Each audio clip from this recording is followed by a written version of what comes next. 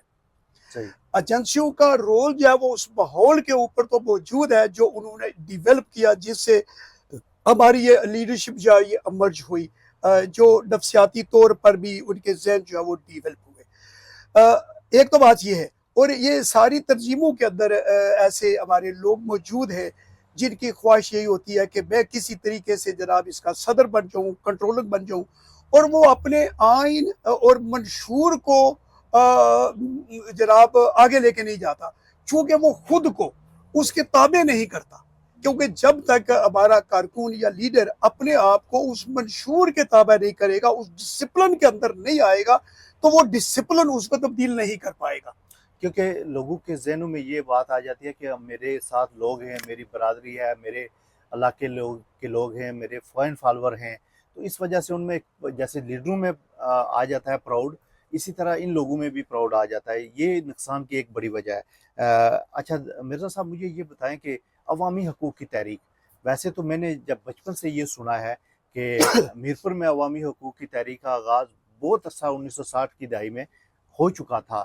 آج جو عوامی حقوق کی تحریک، جو لوگوں میں شعور آیا ہے، جو لوگ اپنی ریاست کے لیے بات کرتے ہیں، ریاست کی حاکمیت کی بات کرتے ہیں، ریاست کے وسائل کی بات کرتے ہیں، آپ کیا سمجھتے ہیں کہ یہی لوگوں کی نمائندگی عوامی حقوق کی تحریک کرے گی، یا اس کے لیے کچھ اور ورک کرنے کی ضرورت ہے؟ دیکھیں جی، پہلی تو بات یہ ہے کہ نوجوانوں نے چونکہ ہسٹری سے کوئی سبق نہیں سیکھا۔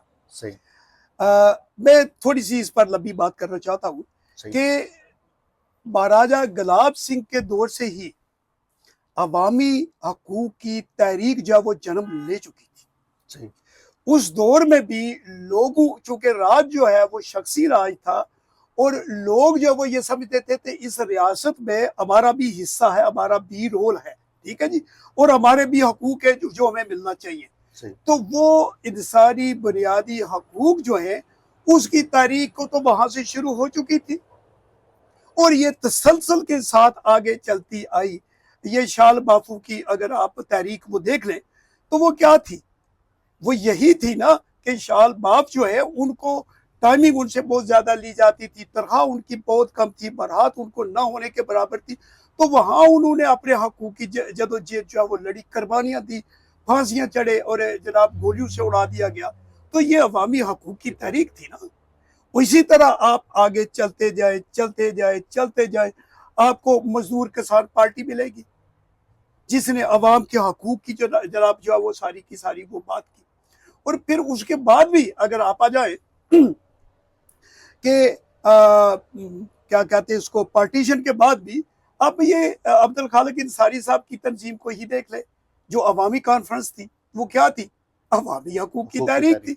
تو انہوں نے ہر ایک دور میں وقت کی ضرورت کے مطابق یہ تحریکیں چلتی رہی ہیں، اور اس میں لاتعداد قربانیاں جو ہے وہ موجود ہیں۔ تو میں یہ بلیو کرتا ہوں کہ آج کی یہ جو جوائنٹ عوامی ایکشن کمیٹی ہے، یہ بنیادی طور پر اسی جدوجہد کا ایک تسلسل ہے۔ اگر اس کے پیچھے یہ ساری کی ساری سیاسی جدوجہد نہ ہوتی تو آج عوامی جوائنٹ ایکشن کمیٹی